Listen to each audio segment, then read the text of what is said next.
الحمد لله رب العالمين والصلاة والسلام على سيد الأنبياء والمرسلين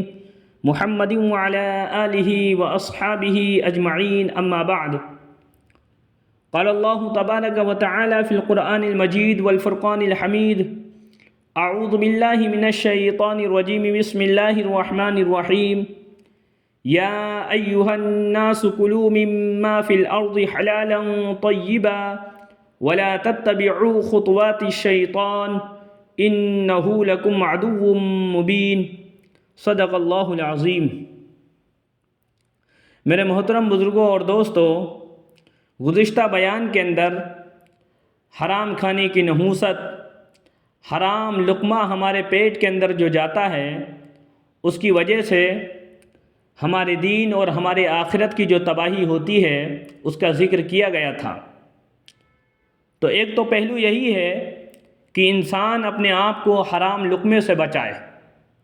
بلکہ حکم یہ ہے حرام سے تو بچنا ہی ہے،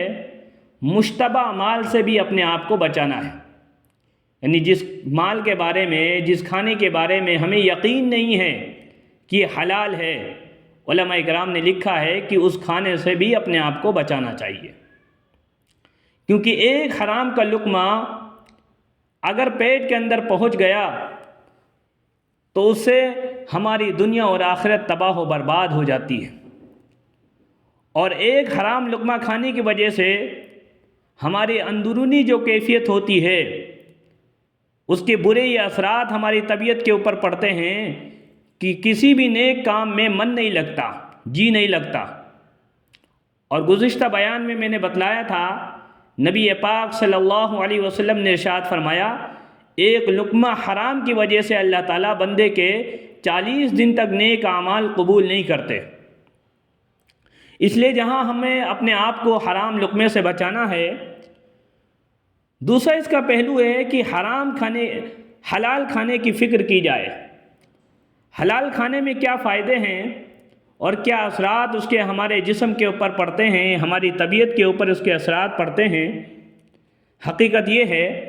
کہ اگر انسان حلال کھانے کا اہتمام کرے، چاہے حلال کھانا بہت معمولی ہی کیوں نہ ہو، چٹنی روٹی ہو، دال روٹی ہو، معمولی قسم کی غذا ہو، لیکن اس کا اثر یہ ہوتا ہے کہ کھانے والے کے دل میں ایک نور پیدا ہوتا ہے اور اس نور کے نتیجے میں نیکی کے جذبات پیدا ہوتے ہیں. اچھے اچھے کام کرنے کو دل چاہتا ہے، نیک لوگوں کے پاس بیٹھنے کو طبیعت چاہتی ہے، نیک بننے کو دل چاہتا ہے، گناہوں سے نفرت ہوتی ہے. یہ کب ہوتا ہے؟ جب ہم حلال رزق کھانے کا اہتمام کرتے ہیں، اس نور کی وجہ سے عبادات میں، نمازوں میں، روزوں میں، اچھے کاموں میں ہمارا دل لگتا ہے اور اندر سے طبیعت یہ چاہتی ہے کہ ہم کوئی نیک کام کر لیں،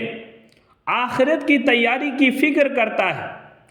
اور حرام کی وجہ سے دل کے اندر ظلمت پیدا ہوتی ہے، تاریکی پیدا ہوتی ہے، جس کی وجہ سے نیک کام کرنے کی توفیق بھی نہیں ملتی اور نیک کام کرنے کا داعیہ اور جذبہ بھی پیدا نہیں ہوتا.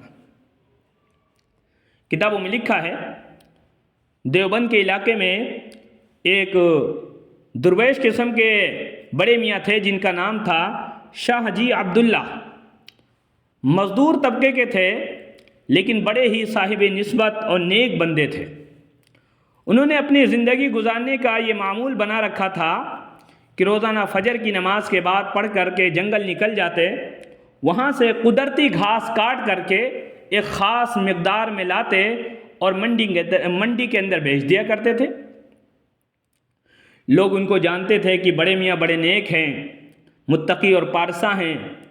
تو لوگ پہلے سے ہی بازار میں ان کی گٹھیری خریدنے کے لیے لائن لگا کر کے کھڑے رہتے تھے. اور ان کا معمول یہ تھا کہ اپنی گٹھیری کو 4 آنے میں بیچ دیا کرتے تھے، نہ اس سے کم قیمت لیتے تھے نہ اس سے زیادہ لیتے تھے. لوگ انتظار کرتے تھے ان کا، اور جب یہ آتے تھے بازار کے اندر تو دوڑتے ہوئے لوگ ان کی طرف بھاگتے تھے.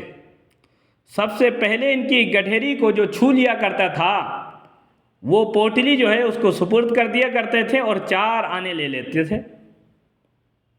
4 آنے اس کی قیمت تھی.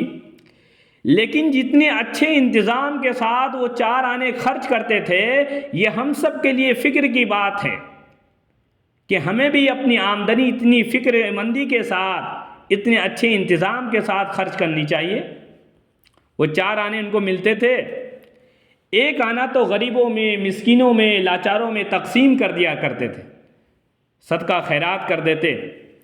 اور 1 آنا اپنی ذات کے اوپر خرچ کرتے تھے، اور 1 آنا اپنی ایک بیٹی تھی اس کو دے دیا کرتے تھے، اور 1 آنا اٹھا کر کے رکھ لیتے تھے، علماء اور صلحاء کی دعوت کے لیے وہ پیسے جمع کرتے تھے۔ 4 آنے مل رہے ہیں، اس 4 آنے کے اندر غریبوں پر صدقہ بھی کیا جا رہا ہے، اپنی ذات کے اوپر بھی خرچ کیا جا رہا ہے، اور صلہ رحمی بھی کی جا رہی ہے کہ اپنی بیٹی کو دے رہے ہیں، اور علماء اور صلحاء کی خدمت کے لیے بھی اس کو جمع کیا جا رہا ہے۔ جب ایک آنا جمع ہو کر کے 4-5 روپے ہو جاتے تو ان 4-5 روپے میں دارالعلوم دیوبند کے جو اکابرین تھے ان کی دعوت کیا کرتے تھے۔ حضرت مولانا قاسم نانوتوی رحمۃ اللہ علیہ، مولانا رفیع الدین صاحب، حاجی امداد اللہ مہاجر مکی رحمۃ اللہ علیہ، اور مولانا عبدالرشید صاحب، مفتی عبدالرشید گنگوہی رحمۃ اللہ علیہ، اور مولانا یعقوب نانوتوی رحمۃ اللہ علیہ، ان اکابرین کی یہ دعوت کیا کرتے تھے، اور کبھی گھر میں کھانا بنوا لیتے اور ان کی دعوت کر دیتے، اور کبھی 2-4 روپے جو ہیں مولانا کے سپرد کر دیتے کہ پکانے والا کوئی نہیں ہے، آپ لوگ اپنی مرضی کا کھانا بنا کر کے ہماری طرف سے دعوت کھا لیں۔ چنانچہ جب علماء کو پیسے دیتے تو علماء میں حضرت مولانا یعقوب نانوتوی رحمۃ اللہ علیہ کھانا بنانا جانتے تھے، اچھا بناتے تھے، سارے علماء ان سے درخواست کرتے کہ حضرت آپ ہی ہمارے لیے کھانا بنا دیجئے۔ چنانچہ مولانا یعقوب نانوتوی رحمۃ اللہ علیہ اتنی اہتمام کے ساتھ کھانا بنایا کرتے تھے کہ کتابوں میں لکھا ہے کہ جب شاہ جی عبداللہ کی ان کو رقم ملتی، پیسے ملتے تھے تو سب سے پہلے غسل کیا کرتے تھے، غسل کرنے کے بعد اچھے کپڑے پہنتے اور ان پیسوں کو لے کر کے بازار میں سامان خریدنے کے لیے جاتے، سامان خرید کر کے لاتے اور کھانا تیار کرتے۔ جب کھانا پک جاتا تو یہ جتنے بھی اکابرین تھے سارے غسل کر کے نماز پڑھتے، اس کے بعد میں کھانا کھاتے تھے۔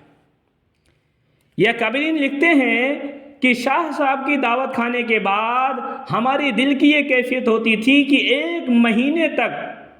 نیکی کرنے کے جذبات اتنے دل کے اندر پیدا ہوتے تھے، اتنے کبھی اور پیدا نہیں ہوتے تھے، اور ہم ان کی حلال رزق کھانے کے بعد میں یہ اثر اپنے اندر محسوس کرتے تھے کہ جتنے نیکی کے داعیے اور جذبات اب پیدا ہوتے ہیں اس سے پہلے نہیں پیدا ہوتے۔ خوب عبادت کرنے کا من کرتا، 1 مہینے تک آخرت کی فکر اور تیاری کرنے کی فکر رہتی، روزے، نماز، صدقات اور خیرات کی طرف من لگتا، یہ حلال رزق کھانے کی وجہ سے ہوتا تھا۔ اس لیے علماء نے لکھا ہے اگر ہم چاہتے ہیں کہ نیک عمل کریں، ہمارے اندر نیکی کے جذبات پیدا ہوں، ہمارے دل کے اندر نور پیدا ہو، وہ نور ہمیں نیکی کی طرف راغب کرے، ہمیں آخرت کی فکر کرنے والے ہم بن جائیں، تو ہمیں چاہیے کہ اپنے لقمے کو حلال کر لیں، حلال رزق کھایا کریں، اس سے دل کے اندر نیکی کے جذبات اور نیکی کے داعیے پیدا ہوں گے۔ اور حلال رزق کی برکات جہاں اور بھی ہیں، ان میں سے حلال رزق کا یہ اثر یہ بھی ہوتا ہے کہ حلال کھانے کی وجہ سے انسان کے اندر توانائی آتی ہے، طاقت آتی ہے، شجاعت اور بہادری اور دلیری آتی ہے، جبکہ حرام مال کھانے کی وجہ سے بزدلی اور نحوست اور ڈرپوک پن طبیعت کے اندر آتی ہے۔ کتابوں میں لکھا ہے افغانستان کے ایک حاکم تھے دوست محمد خان صاحب، انہوں نے اپنے بیٹے کو ولی عہد مقرر کر دیا۔ جس وقت میں انہوں نے اپنے بیٹے کو ولی عہد مقرر کیا، اسی وقت میں افغانستان میں ایک دشمن آیا، اس نے جو ہے کچھ علاقوں کے اوپر قبضہ کر لیا۔ جب قبضہ کر لیا تو بادشاہ نے، دوست محمد خان نے اپنے بیٹے کو جس کو ولی عہد مقرر کیا تھا اس سے کہا کہ فوج کا دستہ لے کر کے جاؤ اور دشمن کو شکست دے کر کے اپنی زمین واپس لے کر کے آؤ۔ چنانچہ بادشاہ کا بیٹا روانہ ہوا، دشمن سے لڑائی ہوئی، جنگ ہوئی، فتح یاب ہوا، دشمنوں کو اپنی زمین سے بھگا دیا۔ لیکن بادشاہ تک جو اطلاع پہنچی وہ خبر یہ پہنچی کہ بادشاہ سلامت، آپ نے جس بیٹے کو جنگ کے لیے بھیجا تھا وہ بچہ آپ کا شکست کھا کر کے میدان جہاد سے بزدلوں کی طرح منہ پھیر کر کے واپس آ رہا ہے۔ بادشاہ کو بڑا رنج ہوا، بڑی تکلیف ہوئی کہ ایک تو میں نے اس کو اپنا ولی عہد بنا دیا، میرے بعد اس کو گدی پر بیٹھنا ہے، اب یہ شکست کھا کر بزدلوں کی طرح جو ہے پیٹ پھیر کر کے بھاگ کر کے آ رہا ہے، لوگ کہیں گے ایسے ڈرپوک اور قائر جو ہے بیٹے کو میرے اوپر مسلط کر دیا۔ بادشاہ اپنے گھر میں آیا اور اپنے شہزادے کی والدہ سے یعنی اپنی بیوی سے کہنے لگا، آپ کا بیٹا شکست کھا گیا ہے اور ڈرپوک کی طرح، قائروں کی طرح، بزدلوں کی طرح پیٹ پھیر کر کے میدان جنگ سے بھاگ کر کے آ رہا ہے۔ تو گھر والی نے پورے یقین کے ساتھ جواب دیا، میرا بچہ شکست تو کھا سکتا ہے لیکن ڈرپوکوں کی طرح، قائروں کی طرح، بزدلوں کی طرح پیٹ نہیں پھیر سکتا، یا تو شہید ہوگا یا فتح یاب ہوگا لیکن بزدلوں کی طرح پیٹ نہیں دکھا سکتا۔ بادشاہ نے کہا چلو تم بڑی آئی ہو، چار دیواری کے اندر بیٹھ کر کے اپنے بچے کی تعریف کر رہی ہو، اس میں کچھ بھی ہو لیکن میرا بیٹا بزدل نہیں دکھا سکتا، قائر نہیں ہو سکتا، ڈرپوک نہیں ہو سکتا ہے۔ بادشاہ دربار میں گیا، جب بیٹا اس کا شہر کے اندر داخل ہونے لگا تو دوسرے مخبر نے آ کر کے خبر دی کہ بادشاہ سلامت، پہلی خبر جھوٹی تھی، آپ کا بیٹا فاتحانہ طور پر اپنی زمین واپس لے کر کے فاتحانہ طور پر شہر کے اندر داخل ہو رہا ہے۔ بادشاہ بھاگتا ہوا اپنے گھر آیا اور اپنی گھر والی سے کہنے لگا کہ پہلے والی خبر جھوٹی تھی، میرا بچہ جو ہے فتح یاب ہو کر کے دشمنوں کو بھگا کر کے آ رہا ہے، لیکن ایک بات یہ پوچھنی ہے کہ تم نے اتنی یقین کے ساتھ کیسے کہہ دیا کہ میرا بیٹا ڈرپوک نہیں ہو سکتا، قائر نہیں ہو سکتا، پیٹ پھیر کر کے بزدلوں کی طرح بھاگ نہیں سکتا ہے، اتنا یقین کیوں تھا تمہیں؟ گھر والی نے کہا بتانے کی بات تو نہیں ہے لیکن آپ کو بتائے بغیر چارہ بھی نہیں ہے، اس لیے بتا دیتے ہیں کہ جب سے یہ بچہ میرے پیٹ کے اندر آیا اسی وقت سے میں نے یہ طے کر لیا، حرام تو حرام ہے، مشتبہ لقمہ بھی اپنے پیٹ کے اندر نہیں جانے دوں گی، جس کے بارے میں کنفرم نہیں ہے، یقین نہیں ہے کہ یہ حلال ہے یا حرام ہے، تو وہ لقمہ بھی اپنے پیٹ کے اندر نہیں جانے دوں گی۔ حرام سے اپنے آپ کو بچایا، مشتبہ لقمے سے اپنے آپ کو بچایا، تاکہ میرے بچے کے اندر، پیٹ کے اندر حلال غذا جائے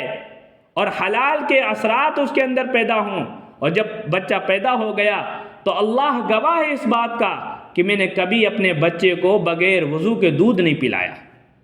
اور جب بھی اس کو دودھ پلاتی تھی سورہ یاسین کی تلاوت کرتی تھی۔ تو جس بچے کے لیے میں نے اتنی قربانی دی ہو، جب تک وہ پیٹ میں رہا حلال رزق کھایا ہو، اور جب وہ دودھ پیتا رہا تب تک میں نے حلال رزق کھایا ہو، اور سورہ یاسین پڑھ کر اور باوضو ہو کر جس کو دودھ پلایا ہو، میرا بچہ بزدل ہو جائے، میرا بچہ ڈرپوک ہو جائے، میرا بچہ قائر ہو جائے، ایسا نہیں ہو سکتا۔ تو میرے محترم بزرگو دوستو، حلال رزق کے یہ اثرات ہوتے ہیں کہ حلال کھانے کی وجہ سے دل کے اندر وہ نور پیدا ہوتا ہے، وہ نور انسان کو نیکی اور اچھے کاموں کی دعوت دیتا ہے، اچھے کام کی داعیے اور جذبات دل کے اندر پیدا ہوتے، اور حرام کی وجہ سے، حرام کھانے کی وجہ سے دل کے اندر ظلمت پیدا ہوتی ہے، جس سے نیک کام کی کرنے کی طبیعت نہیں چاہتی، اچھے کام کے داعیے پیدا نہیں ہوتے، چاہے جان بوجھ کر کے کھائے چاہے انجانے میں کھائے۔ کتابوں میں لکھا ہے، مولانا یعقوب نانوتوی رحمۃ اللہ علیہ کہتے ہیں، ایک مرتبہ میں کسی دعوت میں گیا اور کھانے کے لیے بیٹھا تو ایک ہی لقمہ کھایا تھا، مجھے محسوس ہو گیا کہ یہ حرام مال سے کھانا تیار کیا گیا ہے۔ اللہ والے ہوتے ہیں، ان کے دل بڑے صاف شفاف ہوتے ہیں، وہ کھانے کے اثرات کو محسوس کر لیتے اپنے دل سے کہ کھانا حلال ہے یا حرام ہے۔ ہمیں تو محسوس نہیں ہوتا، ہم لوگوں کو محسوس کیوں نہیں ہوتا؟ اکابرین کو، بزرگان دین کو محسوس کیوں ہو جاتا ہے؟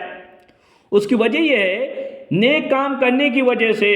اور گناہوں سے بچنے کی وجہ سے ان کا دل بالکل صاف اور شفاف ہو جاتا ہے، آئینے کی طرح چمکدار ہو جاتا ہے۔ جیسے سفید کپڑا ہوتا ہے نا،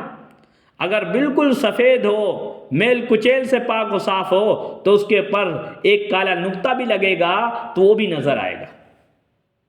اور جس کے کپڑے پہلے سے ہی گندے سندے ہوں،